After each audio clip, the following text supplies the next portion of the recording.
जय हिंद दोस्तों, मेरा नाम है धर्मवीर सिंह और आज मैं फिर से आ गया हूँ आपके पास स्टडी वाले बाबा यूट्यूब चैनल को लेकर, जिसके अंदर आज हम लोग पढ़ेंगे अपना लाइफ प्रोसेस का अगला सेकंड पार्ट, जो कि हम आप चालू करते हैं। फ्रेंड्स, हमने हमारे लाइफ प्रोसेस चैप्टर के अंदर पिछले पार्ट के अंदर पढ़ा था फोटोसिंथेसिस के बारे में, और बाकी जो कैजुअल चीज़ें इसके अंदर जो एक्स्ट्रा इंपॉर्टेंट हैं, जैसे कि हीटरोट्रॉफिक, अलग अलग तरह के न्यूट्रिशंस, उसके टाइप, न्यूट्रिएंट्स उसके टाइप, ठीक है। लाइफ प्रोसेस किस किस तरह की होती है, एटीपी और एनर्जी फॉर्म्स के बारे में। आज उससे आगे बढ़ के आज हम लोग देखते हैं दोस्तों कि फोटोसिंथेसिस के लिए जो रॉ मटेरियल्स नीडेड होते हैं, वो मतलब उनकी रिक्वायरमेंट्स क्या होती है, वो क्यों इतने ज़रूरी हैं, और उनके एक्सपेरिमेंट्स को देखते हैं हम लोग, जिससे हमें मालूम चल जाएगा कि वो इतने इंपॉर्टेंट क्यों है हमारे लिए। सबसे पहले मैं आपके लिए यहाँ पे लिख देता हूँ फोटोसिंथेसिस के लिए जो रॉ मटेरियल्स होते हैं, वो सबसे पहले कुछ इस प्रकार है। सनलाइट, ठीक है। सेकेंड नंबर पे आप कह सकते हैं क्लोरोफिल, ठीक है, हम जानते हैं सनलाइट क्लोरोफिल जरूरी है। Third CO2 and fourth water. समझ में आ रही है बात? CO2 और वाटर मिलके ही सनलाइट और क्लोरोफिल के फॉर्म में खाना बनाते हैं। तो दोस्तों अब चलिए चालू चालू करते हैं फर्स्ट एक्सपेरिमेंट को, जिसके अंदर हम लोग पढ़ेंगे नेसेसिटी ऑफ सनलाइट। इसका मतलब सनलाइट कितना जरूरी है उसके बारे में पढ़ते हैं। तो फ्रेंड्स, हमने यहाँ पे कुछ डायग्राम मैंने बना रखा है यहाँ पे, जिससे आपको समझाऊंगा मैं कि क्यों ज़रूरी है इतना ज़्यादा हम सनलाइट हमारे लिए और फोटोसिंथेसिस के लिए प्लांट्स में, ठीक है। सबसे पहले यहाँ पे देखिए, फर्स्ट पार्ट है इस डायग्राम का, इस एक्सपेरिमेंट का। इसके अंदर हम लोगों ने एक फ्लावर पॉट लिया है, या एक प्लांट का पॉट भी आप कह सकते हैं, जिसके अंदर ये पॉटेड प्लांट है। ये पॉटेड प्लांट है यहाँ पे, जिसमें से एक लीफ, इसकी किसी एक, कोई भी एक लीफ आप चूज कर लीजिए। उस लीफ के किसी एक पार्ट को एल्यूमिनियम फॉइल से कवर कर दीजिए। किससे? एल्यूमिनियम फॉइल से, ठीक है। उस लीफ के एक पार्ट को एल्यूमिनियम फॉइल से कवर कर दिया, और उसके बाद बाकी का जो ये पार्ट है, इसको सनलाइट से एक्सपोज्ड छोड़ दिया। किसमें? सनलाइट से एक्सपोज छोड़ दिया, और सनलाइट यहां से आ रही है, ठीक है। मानिए चलिए सनलाइट यहां पे आ रही है, ओके। ये है सनलाइट, एक पार्ट को कवर किया, बाकी को एक्सपोज छोड़ दिया। कुछ वक्त तक इसको रखा, फॉर सम डेज, मान के चलिए इसको कुछ दिनों के लिए रखा, या कुछ after while, for a while इसको रखा। और कुछ वक्त के बाद हमने सेकेंड पॉइंट में यहां पर ये देखा, मतलब हमने इस लीफ को प्लग किया, ठीक है। इस लीफ को प्लग करने के बाद हमने एक छोटे से इसको बीकर के अंदर रखा। ये है एक स्मॉल बीकर, ठीक है। ये एक स्मॉल बीकर है, हमने इसके अंदर रखा इस लीफ को, जिसके अंदर पहले से ही है एल्कोहल। क्या है इसके अंदर? एल्कोहल, जिसका फॉर्मूला होता है दोस्तों C2H5OH, ठीक है। एल्कोहल के अंदर रखा, जिसका फॉर्मूला है C2H5OH। एल्कोहल में रखने के बाद हमने इसको एक बड़े बीकर के ऊपर ऐसे टांग दिया। इसको बड़ा बीकर, आप बिग बीकर कह सकते हैं, ठीक है। और इस बीकर के अंदर बेसिकली है पानी। क्या है इसके अंदर? पानी भरा हुआ है टॉप तक। और उसके बाद हमने ऊपर से इसको स्मॉल बीकर को ऐसे रख दिया, ताकि ये पूरा बीकर इसके अंदर नहीं जाए। बात समझ में आ रही है? इसका मतलब इस बीकर के अंदर पानी है, इस छोटे वाले बीकर के अंदर अल्कोहल है, और इसके अंदर डिप्ड है हमारा ये जो एल्यूमिनियम फॉइल से कवर्ड था लीफ हमारा, ये डिप्ड है इसके अंदर। अभी हमने इसके अंदर से एल्यूमिनियम फॉइल हटा दी है, ठीक है। कुछ दिन रखने के बाद एल्यूमिनियम फॉइल हटा दी। क्या हुआ फ्रेंड्स, हमने यहाँ पे अल्कोहल क्यों यूज किया? अल्कोहल एक्चुअली क्या करता है ना, जब वाटर की स्टीम के साथ मिक्स होता है, तो अल्कोहल इसको डीकलराइज कर देगा, इसका सारा कलर उड़ा देगा। समझ में आ रही है बात? इस वजह से हमने पानी को लिया, और नीचे बर्नर है, ये हमारे पास बर्नर है, ये स्टैंड है, ठीक है। तो ये क्या करेगा, पानी इसको डीकलराइज कर देगा इसकी स्टीम से, ठीक है। मान के चलिए यहाँ पे ये स्टीम निकल रही है इससे। अब इसने इस लीफ को डीकलराइज कर दिया। अब ये जो डीकलराइज लीफ है, इसको हमने लिया एक अलग बीकर के अंदर, नॉर्मल जिसके अंदर पानी था, या फिर आप इसको नॉर्मल बीकर कह सकते हैं जिसके अंदर कुछ नहीं है फिलहाल। इस डीकलराइज लीफ को जब हमने अलग से लिया, अभी हम जानते नहीं है कि क्या हुआ है क्या नहीं हुआ, तो हम ये देखते हैं, इस पे हम लोग डालते हैं एक तरह का सॉल्यूशन, जिसको हम लोग आयोडीन सॉल्यूशन कहते हैं। क्या कहते हैं? आयोडीन सॉल्यूशन, ठीक है। Iodine solution I2। Iodine solution जब हम इस लीफ पे डालते हैं, तो हम देखते हैं लगभग लगभग पूरा पार्ट इसका ब्लू ब्लैक कलर शो करने लग जाता है। कैसा? ब्लू ब्लैक कलर शो करने लग जाता है, ब्लू ब्लैक कलर। लेकिन बस वही part blue black colour show नहीं करता जो कि एल्यूमिनियम फॉइल से कवर्ड पार्ट था।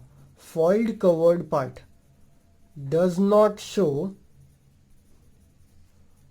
कलर, ठीक है, जो फॉइल्ड पार्ट था वही part blue black colour show नहीं कर रहा। ठीक है, तो इससे हमें क्या मालूम चलता है दोस्तों, इससे हमें ये मालूम चला कि देखिए, इससे हमें ये डीकलराइज लीफ थी, थर्ड पार्ट, सॉरी मैंने इसको थोड़ा गलत कर दिया, थर्ड पार्ट यहाँ पर है, यहाँ के अंदर आप कह सकते हैं ये डीकलराइज्ड है। अभी हमें कुछ मालूम नहीं चल रहा, उस डीकलराइज लीफ को हमने लिया और लेने के बाद हमने इसमें आयोडीन सोल्यूशन के अंदर इसको रखा, और आयोडीन सोल्यूशन के अंदर हमें दिखा कि बाकी सारा पार्ट ब्लू ब्लैक कलर का है, लेकिन जिस पार्ट को हमने कवर्ड किया था एल्यूमिनियम फॉइल से वो ब्लू ब्लैक कलर का नहीं हुआ। ऐसा क्यों हुआ? ऐसा इसलिए हुआ क्योंकि हम जानते हैं कभी भी जब भी फोटोसिंथेसिस होता है तो प्लांट्स के अंदर ग्लूकोज बनता है और as a stored food starch बनता है। क्या बनता है? मैंने आपको बताया था पिछले लेसन में फ्रेंड्स, स्टोर्ड फूड प्लांट्स के अंदर होता है एज अ स्टार्च। ठीक है, और स्टार्च के बारे में हम जानते हैं कि स्टार्च जहां पे भी प्रेजेंट होगा वो आयोडीन के साथ मिक्स होने पे ब्लू ब्लैक कलर देगा। तो इसका मतलब प्लांट के इस पार्ट ने फोटोसिंथेसिस किया है लेकिन इस पार्ट ने फोटोसिंथेसिस नहीं किया। वो इसीलिए क्योंकि हमने इसको एल्यूमिनियम फॉइल से ढक के रखा था। बात समझ में आ गई क्या? इस वजह से एल्यूमिनियम फॉइल को ढकने की वजह से ये सनलाइट इसने कैप्चर नहीं किया, और इसने अगर सनलाइट कैप्चर नहीं किया तो फिर ये पार्ट फोटोसिंथेसिस भी नहीं कर पाया, और जिसकी वजह से स्टार्च का फॉर्मेशन भी नहीं हुआ। तो अल्टीमेटली हमें मालूम चल गया कि सनलाइट बहुत ही ज्यादा जरूरी होता है इस प्रोसेस के लिए, जिसको हम लोग कहते हैं फोटोसिंथेसिस। ठीक है, हमें मालूम चल गया this process shows that sunlight is the necessary raw material for photosynthesis. क्यों? क्योंकि जो एल्यूमिनियम फॉइल से हमने जो पार्ट कवर किया था उसने सनलाइट को एब्जॉर्ब नहीं किया, जिसकी वजह से वो ब्लू ब्लैक कलर नहीं शो कर पाया। ठीक है दोस्तों, तो ये हो गया सनलाइट जरूरी है उसके लिए एक्सपेरिमेंट। फ्रेंड्स, अब अगले एक्सपेरिमेंट पे हम लोग आ जाते हैं, जिसके अंदर हम लोग पढ़ेंगे कि क्लोरोफिल क्यों नेसेसरी है, कैसे है क्लोरोफिल नेसेसरी।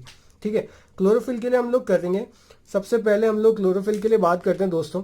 ये जो हमने लीफ लिए यहाँ पे कुछ खास प्लांट्स के लिए, जैसे कि आप लोग क्रॉटन प्लांट्स कह सकते हैं, क्रॉटन प्लांट्स। ठीक है, क्रॉटन या फिर कोलियस प्लांट्स भी आप लोग कह सकते हैं। मैं बता दूं दोस्तों ये इतने स्पेशल क्यों है, क्योंकि इसके अंदर ऐसी लीव्स होती हैं जो कि डीकलराइज्ड होती है, मतलब कहीं कहीं पे ग्रीन कलर होता है, कहीं कहीं पे व्हाइट कलर होता है। आप लोग गूगल करके देख सकते हैं क्रॉटन को, CROTON को, या कोलियस को, आपको मालूम चल जाएगा इसकी लीव्स कैसी होती है, बड़ी बड़ी होती है। मोस्टली हम लोग अपने घर में गमलों में भी लगा के रखते हैं। तो उसकी लीफ एक प्लग की हमने, मान के चलिए ये व्हाइट वाला पार्ट है। ठीक है, ये मान के चलिए व्हाइट वाला पार्ट है, ग्रीन पार्ट नहीं है, और ये जो मैंने जिसको कलर्ड कर रखा है ये है हमारा ग्रीनिश पार्ट। ठीक है, कलर्ड वाला पार्ट हमारा ग्रीनिश पार्ट है। समझ में आ गई बात? कलर्ड वाला पार्ट हमारा ग्रीनिश पार्ट है।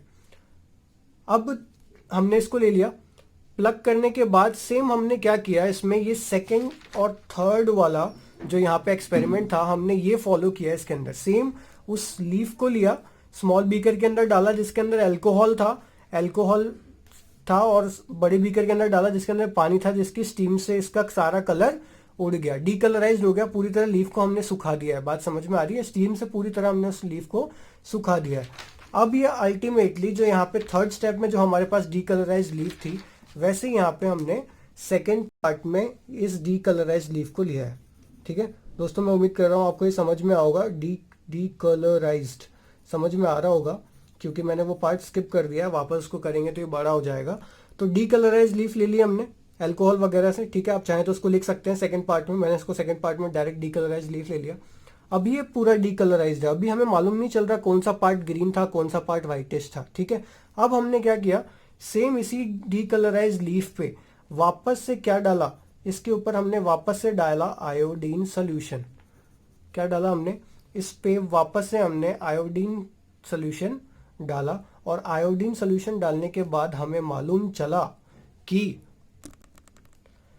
ये जो ग्रीन कलर वाला पार्ट था इसने तो अपनी भूमिका निभाई, इसने तो आयोडीन के साथ मिक्स होके ब्लू ब्लैक कलर दे दिया। क्यों दिया हम जानते हैं, वापस पढ़ते हैं। आयोडीन के साथ कभी भी स्टार्च मिक्सअप होता है, आयोडीन के साथ कभी भी आप स्टार्च मिलाते हैं तो वो हमेशा ब्लू ब्लैक कलर देता है। जैसा कि आपने बचपन में एक्सपेरिमेंट के अंदर किया होगा, पोटैटो के अंदर स्टार्च होता है, फिर आयोडीन सोल्यूशन डालते हैं तो जिससे वो ब्लू ब्लैक कलर में मिलता है, या आपने किया होगा बचपन में 7th 8th क्लास में, तो वैसा ही है।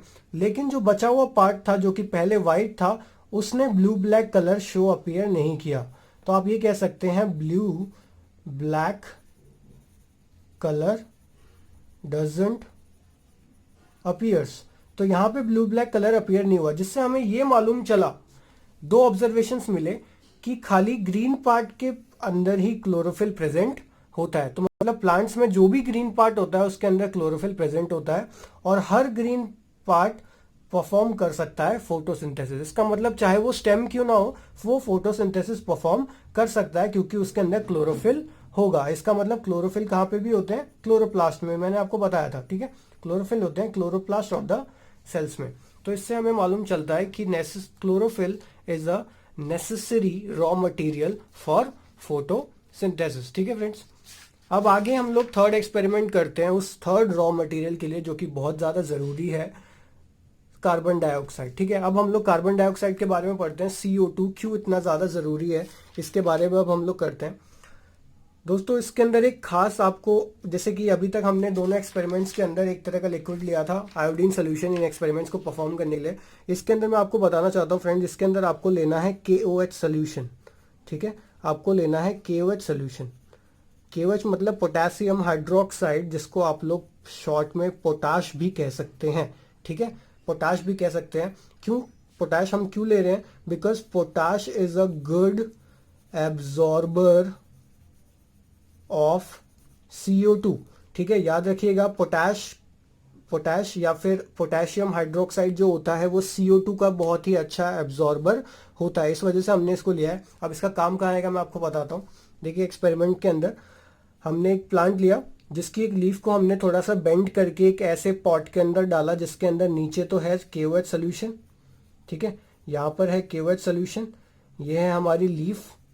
ये वो लीफ का पार्ट है जो कि एक्सपोज्ड है, मतलब एनवायरनमेंट से एक्सपोज्ड है, एक्सपोज्ड टू एनवायरनमेंट, ये एनवायरनमेंट से एक्सपोज्ड है, ठीक है। और उसके बाद ये KOH है।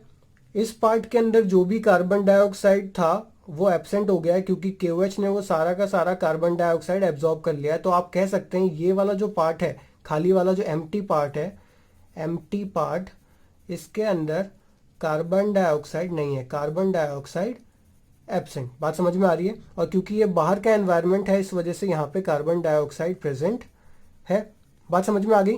हमने थोड़ा सा डाल रखा है इसको, KOH ने सारा का सारा इस पार्ट का कार्बन डाइऑक्साइड एब्जॉर्ब कर लिया और बाहर के पार्ट में अभी भी कार्बन डाइऑक्साइड है।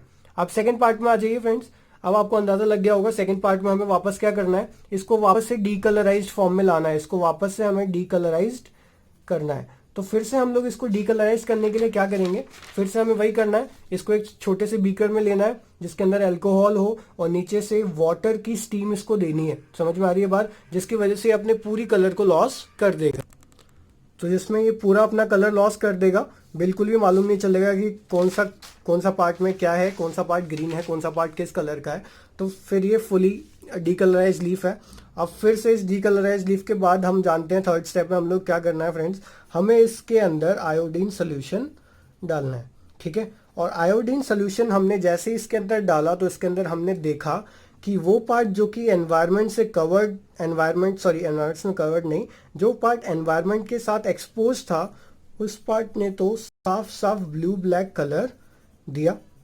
और इसने ब्लू ब्लैक कलर दे दिया, इसका मतलब सीधी सी बात है इस पार्ट ने आराम से फोटोसिंथेसिस किया। और फोटोसिंथेसिस किया इसका मतलब इस पार्ट के अंदर स्टार्च है, तो आप कह सकते हैं इस पार्ट के अंदर स्टार्च इज प्रेजेंट।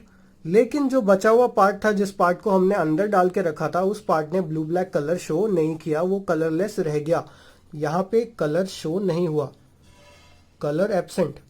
तो इसका मतलब हमने ये जाना कि यहाँ पे स्टार्च भी नहीं है, ठीक है। तो यहाँ पे स्टार्च भी एब्सेंट है। तो इस एक्सपेरिमेंट के अंदर हम लोगों ने क्या देखा दोस्तों, कि जो पार्ट बाहर है एनवायरनमेंट के साथ एक्सपोज्ड है, उसको CO2 मिला अच्छे से, उसने खाना बनाया और खाना as a reserve food store भी हुआ स्टार्च फॉर्म में।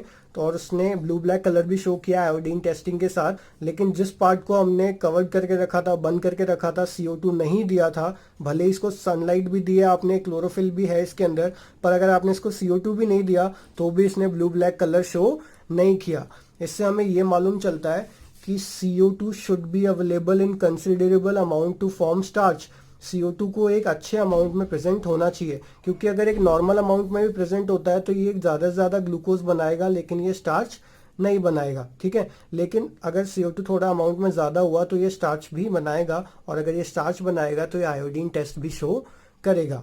और सेकंड हमने ऑब्जर्वेशन ये देखा कि जहाँ पे ग्रीन पार्ट था, जिसको आराम से CO2 मिल रहा था उसने ब्लू ब्लैक कलर शो किया, और जिसको नहीं मिल रहा था उसने ब्लू ब्लैक कलर शो नहीं किया। तो मैं उम्मीद करता हूँ फ्रेंड्स आपको एक्सपेरिमेंट समझ में आए होंगे ये तीनों ही। इसके अंदर ये जो भी चीज़ें हैं ये इंपॉर्टेंट बेसिक चीज़ें हैं।